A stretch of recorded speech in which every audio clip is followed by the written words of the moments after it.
Fusion Mobile, quality e-learning experience on the go. Welcome to Fusion Mobile e-learning platform. I am Sherif Olaitan, and I am your civic education tutor.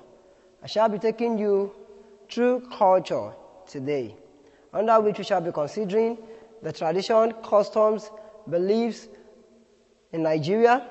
We shall be talking about cultural dynamism, diffusion, or uniqueness.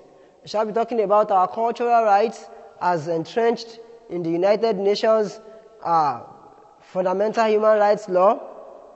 Then we shall be talking about skills necessary for the preservation of our traditions, customs, and beliefs. These skills, we shall be talking about communication skills, technological skills, museums and archives. We shall be talking about library and documentary skills. We shall be talking about our religious practices. And finally, we shall consider storytelling skills. Happy viewing. The culture of a people consists of the habits of the people in it and the way they generally behave. Simply put, culture is a way of life. Culture is a way of life. We have two types of culture, which is the material and non-material culture. Culture, when we say is a way of life, we mean the way you dress, the kind of food you eat, the kind of housing system you practice, the kind of clothes you wear, the kind of professions and careers that are common in the traditional way of life in a particular area, and so many things that has to do with culture. Of course, it is part of the culture of the Yoruba people to eat the ewedu soup. It is the culture of the Igbo people to eat ogbono soup. Of course, it is the culture of the Yoruba people to wear agbada. It is the culture of the Yoruba people to wear ofi. I'm not sure if any of you knows what ofi is here. Ofi is asho oke. It's a kind of cloth traditionally and woven. They weave it with hand. So many things that are very peculiar to certain tribes, culture, custom, or people are what we call culture. Now, a society is identified by its traditions, customs, and cultural beliefs. Over the years, traditions, customs, and beliefs change, yet not all their elements are amenable to change as certain core values remain generational. The cultural norms, which are time-dependent, shave off their relevance over time and are replaced with new cultural values owing to development, technology, and scientific discoveries. What are we talking about here? Every society is identified to practice certain attributes. These attributes are what we call cultures. The culture of the people, due to revolution and changes in globalization, is changing. But not all the elements of culture can be totally taken away from certain people. The language you speak, of course, as an Igbo, you cannot take Igbo away from a person because they speak English. No.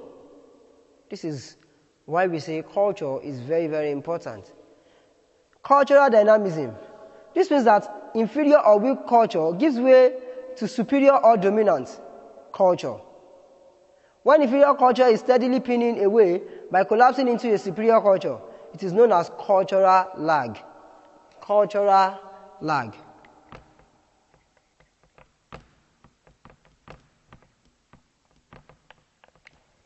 What do we mean by this? For instance, a particular person, a particular set of people are giving way. They are imbibing the culture of other people. And this culture is waning away. By this we mean they are experiencing cultural lag. Let's say, for instance, in Nigeria, most of us do not even wear our traditional clothes again. You can see what I am wearing at the moment. This is not a traditional cloth. It is, this kind of shirt is worn by the white people. And that's how it used to be. But because due to our relationship, our contact, we have been imbibing their own culture more than they are imbibing our own. Thereby, throwing away our own way of life, our dress mode.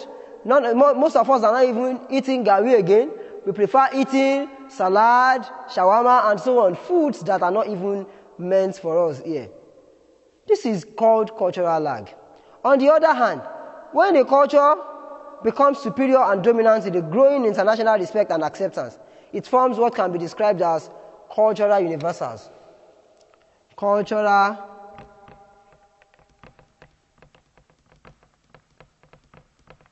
universals.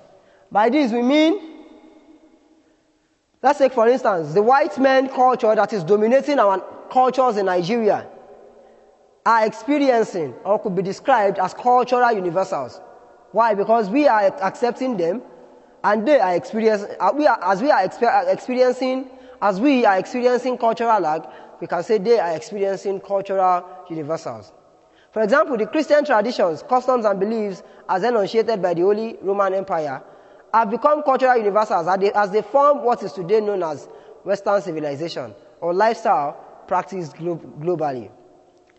In spite of all this, every society still preserves a particular aspect of tradition, custom, and belief pattern that is peculiar and unique to its history as a distinct, different, and autonomous entity. This unique culture, which exists despite the universal culture that commands global obedience, is called cultural particulars. Take note. Cultural particulars. I'm sure most of you know that some people are still worshipping Amadioha in this age of Christian domination. Despite this Christian domination, some people are still worshipping our local gods, our traditional gods here.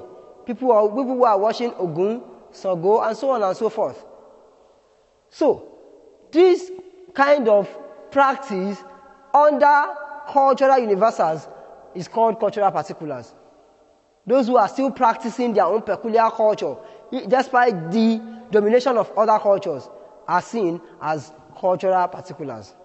Culture is the embodiment of traditions, customs, and beliefs.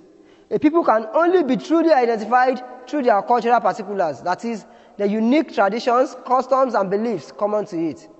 It is this traditional pattern that gives them identified image, personality, and recognition in the face of other tribes and people. To avoid racial extinction, cultural particulars must be preserved with all amount of seriousness, consciousness, and diligence. Right about now, a question is going to come up on the screen. Quickly provide adequate answers to them.